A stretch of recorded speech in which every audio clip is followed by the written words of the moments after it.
Assalamualaikum dan salam sejahtera. Topik yang akan dibentangkan adalah bab 7.2 Proses Sosiologi Golongan Imigran di Malaysia.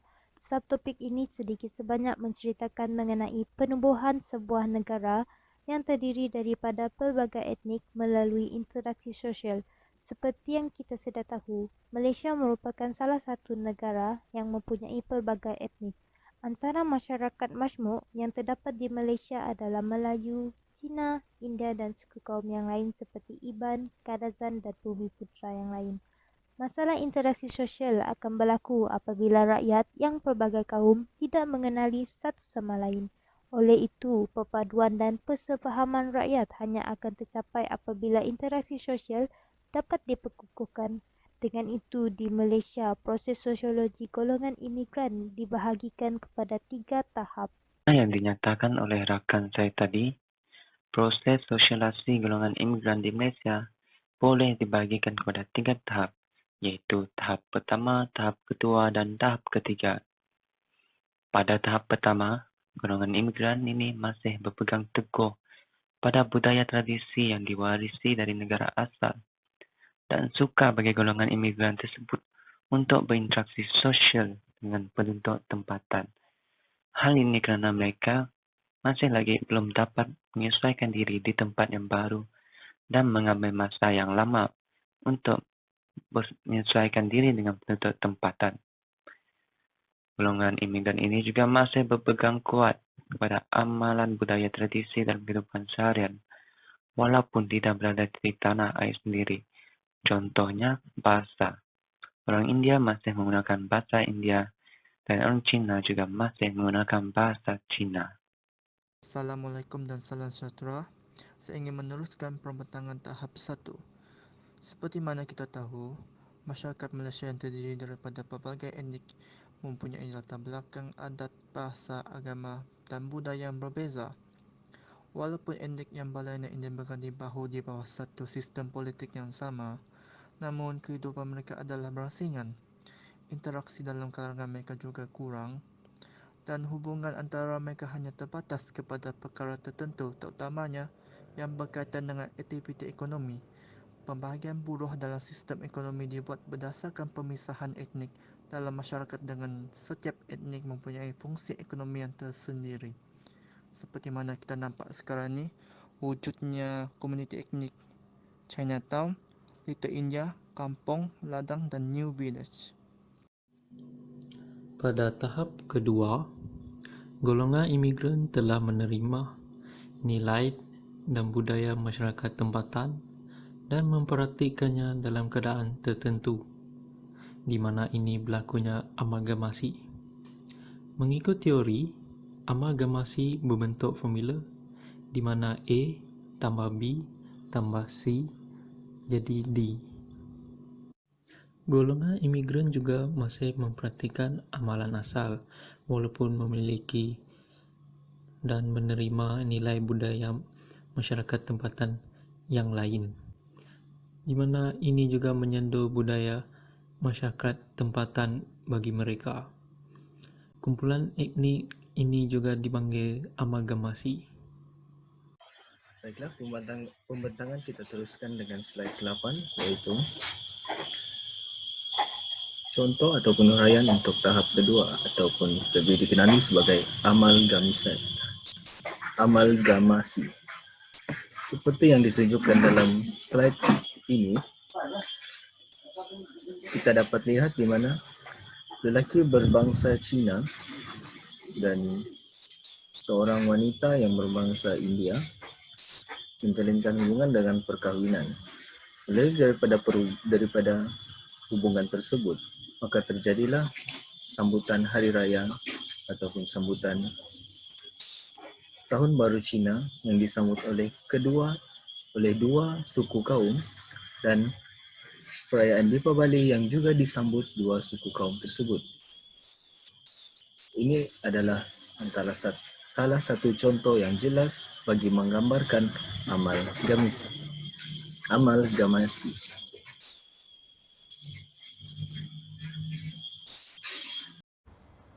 Di Malaysia, masyarakat imigran berada dalam tahap 1 dan 2. Mengikut Syed Hussein Ali tahun 1984, masyarakat imigran yang berada pada tahap 1 dan 2 akan melalui proses akomodasi ataupun penyesuaian dan penyisipan antara budaya dalam kalangan pelbagai etnik. Akomodasi adalah satu keadaan atau proses apabila kelompok-kelompok bersetuju untuk menghentikan atau mengelakkan konflik dengan mengadakan interaksi secara damai untuk sementara atau selama-lamanya. Akomodasi juga merupakan proses yang menyebabkan setiap kumpulan etnik menyedari serta menghormati norma dan nilai kumpulan etnik lain dan tetap mempertahankan budaya hidup masing-masing. Konsep akomodasi ini diwakili oleh formula A tambah B tambah C bersamaan dengan A tambah B tambah C ataupun situasi menang-menang. Pada tahap terakhir proses sosialisasi golongan imigran di Malaysia, iaitu tahap ketiga, proses asimilasi berlaku apabila masyarakat imigran telah mempraktikkan budaya masyarakat tempatan. Konsep asimilasi di sini bermaksud proses pencantuman dan penyatuan antara kumpulan etnik berlainan budaya sehingga membentuk satu kelompok dengan kebudayaan dan identiti yang sama. Pada tahap ini, golongan imigran menerima adat, bahasa, budaya dan agama penduduk asal majoriti di sesuatu lokasi. Seperti contoh, golongan baba dan nyonya. Adat budaya unik masyarakat Baba Nyonya terhasil daripada perkahwinan campur antara pedagang dari wilayah Fujian, Tenggara China dengan masyarakat tempatan di Melaka ataupun dikenali sebagai Selat-Selat Tanah Melayu pada zaman dahulu hampir 700 tahun dahulu. Berikut merupakan contoh-contoh gambar daripada masyarakat suku kaum Baba dan Nyonya. Mereka memanggil mereka sebagai Baba ataupun peranakan kerana kebudayaan mereka yang berasal daripada tradisi Cina. Seterusnya, saya akan menerangkan konsep-konsep hubungan etnik. Konsep-konsep hubungan etnik terdiri daripada 5 konsep, iaitu amalgamasi, asimilasi, akulturasi, akomodasi dan segregasi. Konsep yang pertama adalah amalgamasi, iaitu percampuran pembentukan kelompok baru dengan kahwin campur. Contohnya, perkahwinan antara orang Melayu dan orang Cina. Seterusnya adalah asimilasi, iaitu menerima majoriti budaya dominan. Contohnya, Baba dan Nyonya. Ketiga adalah akulturasi, iaitu minoriti menerima budaya majoriti tanpa mengubah budaya asal mereka. Ini kita dapat melihat daripada pemberian ampau semasa Hari Raya. Pemberian ampau merupakan budaya daripada kaum Cina pada Tahun Baru Cina. Seterusnya adalah akomodasi, iaitu sedar akan perbezaan budaya, namun mereka mampu hidup bersama dengan penuh harmoni. Contoh ini sungguh terang di Malaysia, iaitu kita hidup harmoni dengan pelbagai budaya seperti kaum daripada India, Cina dan Melayu. Akhir sekali adalah segregasi, iaitu pemisahan antara etnik dengan dasar pecah dan perintah. Ini kita mampu melihat pada zaman dahulu, iaitu orang Melayu lebih tertumpu kepada bahagian pertanian dan perikanan, manakala kaum Cina difokuskan bahagian perniagaan.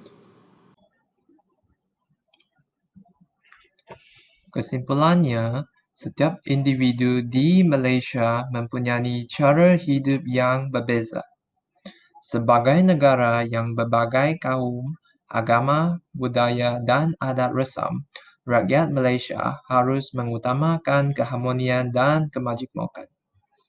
Seterusnya, setiap individu hendaklah mengenali kaum etnik yang lain untuk mengelakkan konflik antara kaum. Sebarang konflik dan masalah antara kaum boleh diselesaikan dengan toleransi dan bertolak ansur antara satu sama lain. demi menjaga keharmonian dan kesejahteraan semua kaum di Malaysia. Akhir sekali, pola interaksi sosial hanya akan berlaku sekiranya individu berkenaan berada di dalam negara yang mempunyai masyarakat berbilang kaum. Kita harus bersyukur kerana negara kita terdiri daripada masyarakat yang berbilang kaum dan dapat hidup bersama secara harmoni dan sejahtera. Itu sahaja daripada kumpulan kami. Sekian. Terima kasih.